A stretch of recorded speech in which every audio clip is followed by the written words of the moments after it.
Sir ये M form है। देखिए, नॉर्मल प्रोसीजर जो होता है, एक वोटर सीधे जाता है अपने पोलिंग बूथ पर और वोट कास्ट कर लेता है। लेकिन माइग्रेंट्स के लिए एक सुविधा रखी है गवर्नमेंट ने कि वो एक फॉर्म भर सकता है जिसको बोलते हैं एम फॉर्म। एम फॉर्म में एक फैमिली हेड जो है वो अपनी सारी फैमिली की डिटेल देता है वहाँ पर, जितने भी उसके वोटर्स होते हैं। उसमें एपिक नंबर लिखना है, जो part of that voter list है उसका सब कुछ लिखना है, और लास्ट पर उसको अटेस्ट कराना पड़ता है वो गेजेटेड ऑफिसर से अपने कुछ डॉक्यूमेंट्स दे के। इस बार कुछ अलग होने हमारे पास यहाँ पर 21 जोन है, 21 जोन्स हैं जम्मू में। तो इसके अलावा दिल्ली में भी है और श्रीनगर में भी है और उधमपुर में भी। तो ये एम फॉर्म्स इशू करने के बाद जब वोटर जो हेड ऑफ़ द फैमिली जो है वो सबमिट कर लेता है, वो यहाँ हेड ऑफिस में भी कर सकता है इसको सबमिट, और जोन्स में भी।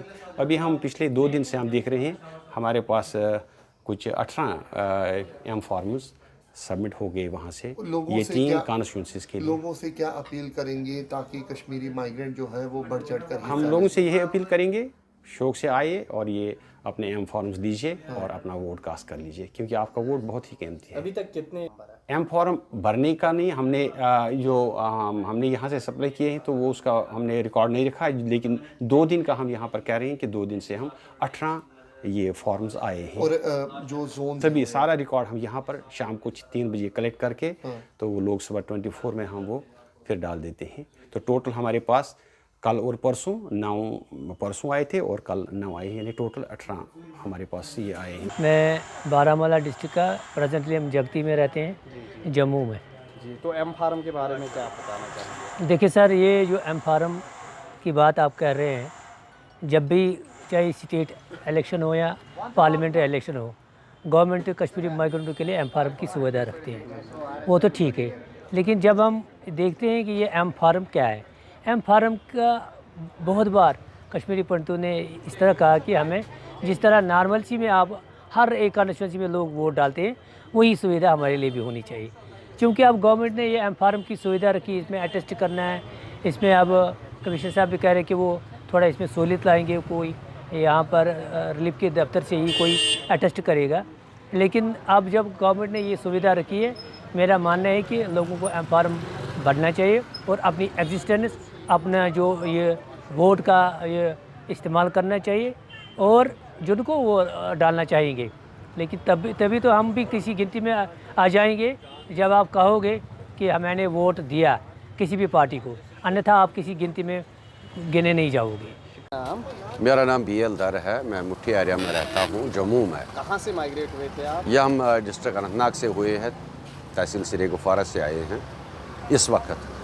एम फार्म के बारे में क्या? एम फार्म के बारे में ये सिंपल सी बात है कि इस वक्त एम फार्म न चेंज होगा न इसका कोई अमेंडमेंट होगा। ये कॉन्स्टिट्यूशन में क्या है, जम्मू कश्मीर के कॉन्स्टिट्यूशन में क्या है, इलेक्शन कमीशन ने इसका क्या संज्ञान लिया है, इस वक्त हम मान लेते हैं कि इस वक्त ये चेंज नहीं होगा। बहुत मुश्किल है, क्योंकि अब इतने साल हो गए हमारे को ये कहते हुए कि इसको थोड़ा सिंपलीफाई कर लीजिए। हमारी रिक्वेस्ट यही है डिपार्टमेंट ऑफ रिलीफ कमिश्नर से, इलेक्शन कमिश्नर ऑफ इंडिया से, कि अगर जोन ऑफिस में या कहीं कम कमांडेंट के ऑफिस में एक माइग्रेंट का डाटा है, उनके वोट मंगवा लीजिए। जो उनको डिस्ट्रिक्ट वाइज भी है वहाँ पर, उनके वोट मंगवा लीजिए और उसको सर्टिफाई कर लीजिए कि इतने वोटर्स लिस्ट हैं हमारे पास। वोटर जाएगा या वो उनको भेज देंगे कि भाई आपका वोट आया है, आप अपना बता दीजिए कहाँ पर वोट डालना है। वोट जाएंगे तो डाल देंगे वोट, ठीक है ना। कहाँ के रहने वाले? मैं राकेश खोल जम्मू में ही रहता हूँ। तो कश्मीर से हम डिस्ट्रिक्ट अनंतनाग से बिलोंग करते हैं।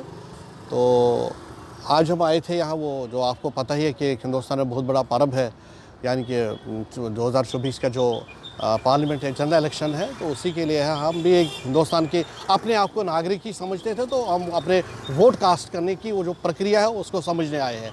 हालांकि जो प्रक्रिया वो हमारे पसंद से बाहर है, क्योंकि एक फार्म लाना, फिर फार्म भरना, फिर उसको अटेस्ट करवाना, फिर यहाँ देना, फिर उसके बाद वो क्लर्क साहब क्या बोलेगा क्या नहीं, उसकी क्या मर्ज़ी होगी, वो क्या बोलेगा। तो हमने पहले भी बोला था इनको ये प्रक्रिया ख़त्म कर दीजिएगा।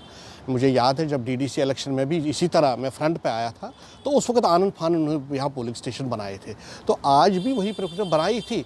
तो आपको पता है एक दूसरा कहाँ डाल सकता है, अगर आपने किसी के उंगली पर निशान डाल दिया वो तो उठ नहीं सकता है। तो आजकल वो ज़माना भी नहीं है कि अगर ये कहते हैं कि हम हाई टेक है, वो है, ये है। तो हम चाहते हैं कि अगर जिस तरह एक आम शहरी को हिंदुस्तान के को वोट देने का हक है, वही हमारा हक भी है, वही प्रोसेस जो उनके लिए वही हमारे लिए भी होनी चाहिए। तो एम फार्म को ख़त्म करना चाहिए।